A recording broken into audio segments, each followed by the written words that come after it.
Kita ke informasi lain, pemirsa. Organisasi terlarang negara Islam Indonesia diduga muncul di Garut setelah puluhan orang mengaku dibayar. MUI meminta tokoh masyarakat aktif memantau sejumlah pengajian yang berpotensi disusupi NII.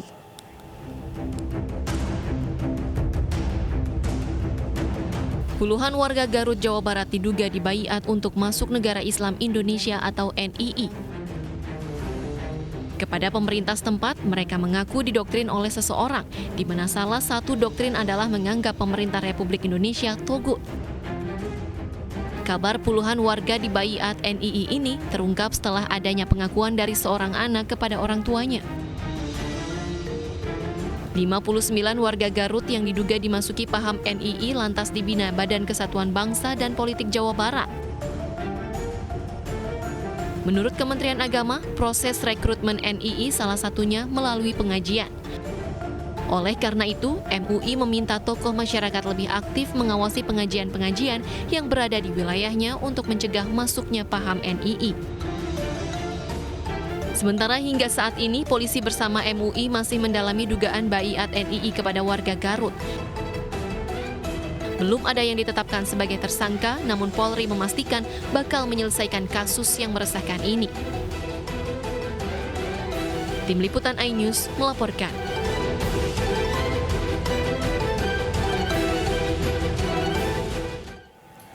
Tidak hanya di Garut, puluhan warga di Lampung menjadi korban indoktrinasi aktivis NII.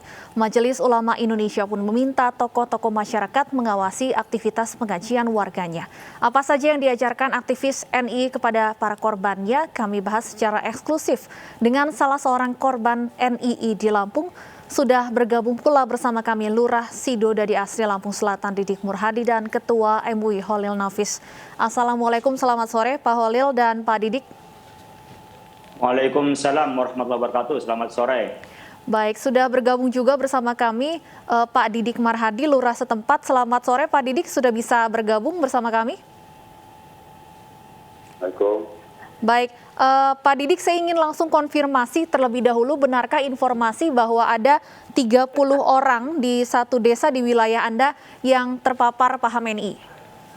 Ya, menurut informasi dari warga yang sudah dibuat, memang seperti itu.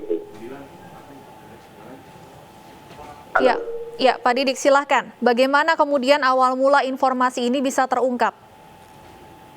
Awal mula dari beberapa warga yang mengikuti pengajian tersebut menyampaikan kepada pemerintah desa bahwa ada pengajian atau yang katakan tidak ulang di wilayah desa kami. Baik, artinya sama seperti di Garut, proses rekrutmennya ini dilakukan melalui bentuk pengajian ya Pak Didik? Ya, pengajian. Sudah berapa lama Pak ini berlangsung? Sekitar 2018. Sudah sejak 2018, namun baru terungkap saat ini? Iya. Baik, saya ingin ke Pak Holil. Pak Holil, sebelumnya Kemenak juga sudah menyebut bahwa proses rekrutmen NII melalui bentuk pengajian dan ini pun kembali dikuatkan oleh pengakuan dari salah satu lurah yang desanya juga ada warga yang terpapar NII. Apa kemudian langkah yang akan diambil oleh MUI? Ya, tentu kan kita harus mewaspadai apa yang disebut dengan pengajian. Pengajian itu kan konotasinya adalah majelis-majelis taklim ya. Ini kan pengajian juga, tapi isinya adalah penyimpangan. Oleh karena itu, tentu ini nggak bisa dilakukan oleh kita sendiri, oleh MUI, oleh kementerian, tapi oleh kita bersama. Karena pasti yang pertama dan utama berawal dari keluarga. Kalau dalam keluarga yang bisa dikontrol anggota keluarganya tentang di mana dia belajar agama, di mana dia juga belajar tentang ilmunya, tentu akan lebih mudah dikontrol sehingga tidak sampai terjadi kebablasan, kesesatan baik itu kesesatan dalam beragama maupun kesesatan secara bernegara. Saya nyebut kesesatan beragama itu artinya memaknai agama-agama dengan salah, termasuk juga infak mendirikan negara Islam Indonesia sampai melakukan pencurian, perampokan, penipuan, bahkan mungkin sampai memperbolehkan yang haram seperti perzinahan, umpamanya demi infak, demi sebuah perjuangan. Itu adalah kesesatan beragama. Kesesatan bernegara adalah karena dia menganggap bahwa NKRI adalah taghut, NKRI tidak Islami. Padahal kalau menurut kajiannya Prof. Dr. Ahmad Sukarja, disertasinya, dan juga Prof. Dr. Taufik Azhari di McGill University itu, yang sangat mirip dengan negara mati yang dipimpin oleh Rasulullah adalah negara Indonesia berdasarkan Pancasila ini. Ada keterkaitan umumnya pada pasal pertama di dalam Piagam Madinah disebutkan innahum ummatun wahidatun min dunin nas. Persatuan seluruh bangsa dan masyarakat di Madinah. Sama dengan sila kita yang ketiga adalah persatuan Indonesia. Karena nggak mungkin membangun negeri ini tanpa persatuan. Nah, kemiripan-kemiripan seperti ini lalu mereka menganggap Indonesia taghut, bahkan menyerang siapa saja. Padahal kita tidak ada yang terganggu untuk menjalankan ajaran agama kita. Nah, ini benteng pertama adalah keluarga. Qu anfusakum wa ahlikum naro. Pertama adalah keluarganya yang harus kita aktifkan. Kemudian tentunya tokoh-tokoh agama yang jelas mempunyai sanad keilmuan itu harus rajin-rajin menyapa meskipun capek tentunya. Kita nggak mungkin bisa menjangkau sekian banyak ya, 88% dari penduduk Indonesia ini yang 272,5 juta, ya tentunya penduduk Muslim yang 200-an juta nggak mungkin kesentuh oleh kita semua tanpa kita kerjasama. Oleh karena itu kita harus aktif dan aktif menyapa mereka biar tidak disapa oleh orang yang memanfaatkan ajaran agama untuk kepentingan nafsu kekuasaan, ya seperti itu. Oleh karena itu saya pikir juga pemerintah harus bertindak tegas terhadap penyimpangan itu untuk dicegahnya dan ditangkapnya kalau itu memang dirasa dan dinyatakan secara hukum dia melanggar dan membangkang terhadap negara kesatuan Republik Indonesia. Baik, Pak Holil, siapa kemudian yang seharusnya bisa diberikan tanggung jawab untuk mengawasi pengajian terutama di wilayah-wilayah terpencil? Ya saya pikir tidak perlu sampai pengawasan ketat ya, karena nanti menjadi konotasinya orang ngaji kok diawas-awasin gitu. Tapi saya pikir kita punya masyarakat yang aktif.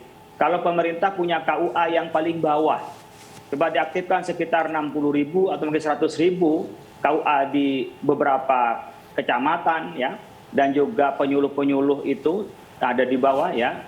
Saya yang penyuluh yang 60-an ribu itu bisa diaktifkan di masyarakat sehingga dia bisa memberikan penyuluhan pada umat. Jadi bukan diawasi dalam arti melarangnya, tetapi bagaimana diberikan alternatif penyapaan yang lebih aktif kepada masyarakat sehingga mereka yang mau ngaji, mereka mau belajar agama itu menemukan tempat belajar agama yang benar. Kalau itu kosong, tempat pembelajaran agama yang benar dan pendidikan yang baik sesuai dengan ajaran Islam, maka akan diambil alih kalau itu tidak ada oleh orang yang memanfaatkan ajaran agama untuk kepentingan politiknya. Nah, ini yang bahaya. Oleh karena itu kita harus aktif mengimbangi majelis-majelis itu, mengimbangi tempat-tempat ilmu itu, dan juga mengimbangi dengan narasi-narasi yang baik, sehingga kita memberikan pilihan, bahkan juga memberikan bimbingan kepada masyarakat, sehingga tidak terjerat, tidak terseret oleh orang-orang yang memanfaatkan ajaran agama yang sesat itu untuk kepentingan kelompoknya atau komunitasnya. Baik, artinya harus menjadi tugas kolektif masyarakat secara bersama. Dan saat ini kami juga sudah terhubung dengan salah seorang korban NII di Lampung dengan RP. Selamat sore, RP. Iya, sore. Baik, Pak RP, terima kasih sudah mau angkat bicara dan berbincang bersama kami di iNews Sore. Pak RP bisa ceritakan kepada kami bagaimana kemudian awalnya Anda bisa mengenal NII? Suatu ketika saya diajak sama teman saya yang dari kelompok mereka untuk mengikuti kajian-kajian mereka. Baik, sepengetahuan Anda, artinya teman Anda ini juga sudah bergabung dengan NII? Iya, sudah bergabung, tapi dulunya belum tahu kalau itu anggota NII. Lalu apa yang terjadi setelahnya? Apakah Anda menerima ajakan untuk mengikuti bentuk-bentuk pengajian atau seperti apa? Saya menerima, bahkan saya pernah mengikuti kajian-kajian mereka, beberapa pertemuan. Hampir berapa pertemuan, 3 kali sampai 5 kalian pertemuan itu. Lalu apa yang mereka ajarkan dalam kajian-kajian ini? Kalau yang saya ikut itu mengajarkan tentang dalil membedah Al-Quran dengan arti di situ mereka membuka Al-Quran dengan mengambil sepotong-potong ayat, itu ayat-ayat yang menuju buat jihad. Apakah Anda ingat kapan pertama kali Anda mengikuti kajian ini? Itu sekitar tahun 2018. Ya, Sudah berlangsung 2018. sejak tahun 2017. Sepengetahuan Iya. Anda, apakah kajian-kajian ini masih berlangsung hingga saat ini? Oh, untuk saat ini pun masih ada kelompok-kelompok mereka di sini, bahkan lebih meluas. Lalu apa saja ajaran-ajaran yang Anda nilai atau Anda merasa ini sebenarnya janggal? Itu di sana saya pernah mengkaji tentang tauhid, ilmu tauhid yang belum syahadat, yang belum disahadatkan itu suruh syahadat ulang. Bahwasanya seorang muslim, seorang orang Islam itu kalau belum disahadatkan kembali itu belum Islam.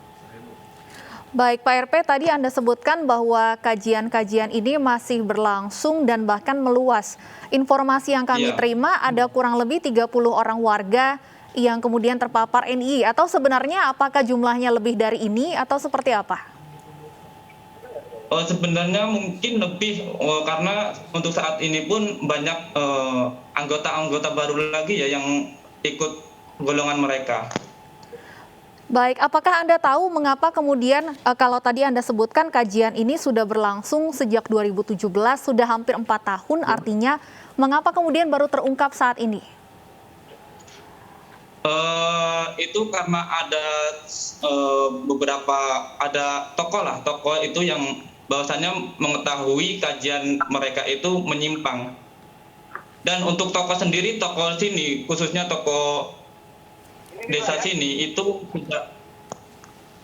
tidak bisa berbuat apa-apa karena di sana nggak ada menonjol buat kegiatan yang menyimpang. Seperti apa maksudnya tidak bisa berbuat apa-apa ini, Pak RP? Mungkin bisa dijabarkan lagi?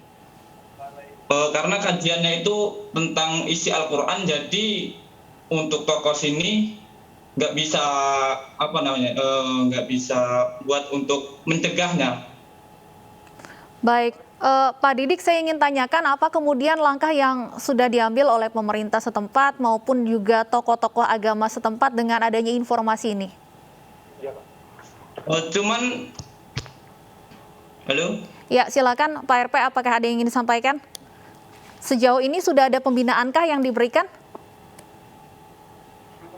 Ada, tapi itu cuman yang buat pemula, yang ikut pemula-pemula itu cuman ada pengarahan dari ustadz-ustadz sini, dari tokoh-tokoh sini udah ada pengarahan, tapi mereka kan udah terpengaruh oleh golongan itu, jadi susah buat ininya, buat untuk kembali lagi ke jalan yang lurus. Pada saat kemudian Anda mengikuti kajian-kajian ini, Pak RP, apakah Anda sempat menjabat atau diberikan jabatan tertentu seperti itu? Oh belum gitu, karena saya ikut kajian ini cuma beberapa pertemuan, jadi belum sampai yang ada jabatan apa. Baik, apa kemudian? Baik, artinya saat ini Anda memang sudah berhenti mengikuti kajian-kajian ini? Sudah berhenti. Apa awal mula yang membuat Anda memutuskan untuk berhenti? Kalau menurut aku sendiri itu emang dengan beliau, pokoknya kalau belum baiat dengan kata-kata baiat oleh mereka itu belum Islam. Jadi saya ngomong sama tokoh-tokoh. Baik, pada saat kemudian pada saat Anda tidak lagi datang ke kajian ini, berhenti berhubungan dengan orang-orang tersebut, apakah mereka masih berupaya untuk menghubungi atau mendesak atau mengejar-ngejar Anda? Kalau menghubungi iya, tapi kalau mendesak, memaksa itu enggak, cuman mengasih saran untuk mengkaji lagi untuk bersama mereka. Baik, saya ingin kembali ke Pak Lurah. Pak Didik, apa yang sudah dilakukan oleh pemerintah dan tokoh agama ataupun tokoh masyarakat setempat terkait hal ini? Ya, halo, selamat. Ya, silakan Pak Didik. Ini karena masih bawah dengan masyarakat umumnya, masih berkoordinasi dengan tokoh tempat, dan ini juga kami sampaikan juga ke era dan kepolisian. Baik, Pak Holil, ada yang ingin Anda sampaikan atau mungkin tanggapan Anda terkait yang tadi baru saja kita dengarkan pengakuan dari salah satu korban NII di Lampung? Ya, cara baiat ini adalah cara ampuh untuk mengalihkan dari komunitas tertentu ke komunitas yang lain. Yang kedua, dengan cara baiat itu seperti totalitas, bahwa dia taat kepada pimpinan tertentu, melupakan dan menutup diri untuk mendengar dari pengajaran dari kiai yang lain. Nah, kebenaran-kebenaran yang monopoli seperti ini tanda-tanda dari ciri-ciri pemahaman agama yang sesat. Oleh karena itu kepada masyarakat, Bapak Ibu sekalian, jamaah, ketika menemukan pola-pola eksklusif seperti itu cara mengajarkannya, tolong segera dilaporkan. Dan tolong juga segera berkomunikasi dengan MUI setempat. Karena ajaran Islam itu adalah inklusif, ajaran Islam itu terbuka, sehingga dia boleh berinteraksi dengan siapapun dan juga bisa mengaji kepada siapapun yang alim, yang memang ahli. Tidak berarti ditutup hanya kebenaran mutlak. Nah, kebenaran pribadi, kebenaran kelompoknya, komunitas, dan menyalahkan kepada yang lain, tidak boleh orang lain untuk memberikan kebenaran dari perspektif yang lain atau penafsiran yang lain. Ini tanda-tanda dari cara berpikir yang mengarah pada kesesatan. Karena sudah mengkultuskan pada orang-orang tertentu dan menafikan kepada yang lain. Saya berharap belajar ilmunya kepada orang yang memang jelas track record keilmuannya, dia belajar agamanya di tempat mana, dan sampai di mana tingkat belajar ilmu agamanya, kemudian kesalehannya mengamalkan agama itu juga bisa dilihat, baru dijadikan guru. Kalau orang yang menyatakan bahwa syahadat hanya syahadat yang dituntun oleh dia, orang disyahadatkan kembali, itu pasti adalah ciri-ciri orang-orang yang memang monopoli kebenaran dan tanda-tanda dari arah pemikiran atau aliran yang sesat itu. Tolong diwaspadai, itu bisa dilaporkan kepada pihak berwajib, bisa juga dilaporkan kepada MUI untuk dilakukan penelusuran dan juga bimbingan. Pak Holil, bahwa kemudian tadi salah satu yang disampaikan oleh Pak RP, tokoh agama tidak bisa berbuat apa-apa karena berkedok pengajian. Ini seperti apa? Ya, saya pikir pengajian itu kan juga diketahui. Orang yang membuka pengajian itu adalah kapabel atau tidak. Kalau dia mau bikin pengajian, dia ada masjidnya atau tidak. Kan bisa didengarkan cara dia mengaji. Kalau sudah dia memberikan pengajian dengan cara tertutup, bertanda bisa ada rahasia, dan itu pasti bukan pengajaran agama yang benar. Jadi pengajaran agama yang benar itu pasti juga akan terbuka kepada semua orang. Kalau saya bikin pengajian, makin banyak yang ngaji, makin senang. Tapi kalau sudah tertutup dan sifatnya rahasia, saya pikir Pak RT, Pak RW setempat menanyakan orang itu. Biasanya orang yang seperti itu bukan orang setempat, orang dari jauh, dan kemudian dia bikin kelompok di tempat itu eksklusif dengan orang-orang yang sudah direkrut, kemudian dia membuat tindakan-tindakan yang kadang-kadang di situ ada pidananya, ada kriminalnya, kadang-kadang muncul seperti itu. Dan minimal dia akan mengisolasi diri dari pergaulan masyarakat, dari paham keagamaan di masyarakat itu. Ini saya pikir tokoh masyarakat, tokoh agama setempat tentu akan menuju dan ditanyakan sebenarnya model-model ajarannya seperti apa untuk mencegah terjadinya tadi rekrutmen anak-anak muda yang masa depannya masih panjang ternyata dihapuskan, masa depannya itu dipupuskan oleh aliran-aliran kepercayaan yang menyimpang seperti itu. Baik, kita akan tunggu bersama seperti apa nantinya. Tadi sempat disebutkan Pak Holil perlu ada langkah tegas juga dari pemerintah tentunya. Terima kasih Pak Holil Nafis, Ketua MUI, dan juga tadi sebelumnya ada Pak RP, salah satu korban NII di Lampung, dan Pak Didik Marhadi, Lurah setempat di kawasan Lampung Selatan. Terima kasih sudah bergabung bersama kami di iNews Sore. Dan pemirsa, jika ada dari anggota keluarga Anda atau orang sekitar yang terindikasi terpapar NII, Anda dapat menghubungi hotline NII Crisis Center di 0898 5151 228.